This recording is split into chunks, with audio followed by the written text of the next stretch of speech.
Mtu yupo tayari leo kutoa roho yako kwa ajili ya mali? Si mtu. Kuna nasaba ngapi zimekatika katika ukoo na nasaba wa dhawil arham, watu wanaohusiana kwa damu, watu wanaohusiana kwa kizazi, wamekatana liajli almal. Kuna marafiki wangapi wamekosana kwa sababu ya mali? Kuna majirani wangapi wamekosana na wameteta liajli almal? Kuna watu wangapi wameuana kwa ajili ya mali? Kuna watu wangapi wamefanyana vitimbi na makr na khidaa kwa ajili ya mali?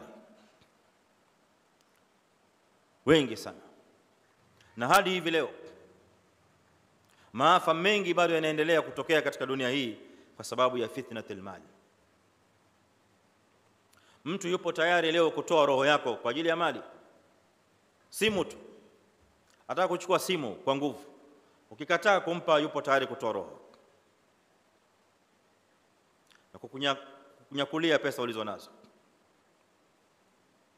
Watu wanahatarisha maisha kiwango kikubwa sana bila ya kujali kwa ajili ya kupata ile mali kwa namna yote ile itakayokuwa.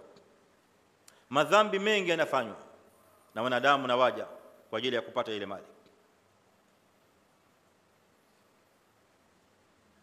Hadaa nyingi zinafanyika, dhulma nyingi zinafanyika, urongo mwingi unatumika, na maafa sampuli mbalimbali ya maasi na atham na dhunub liajli alhusul ala almal.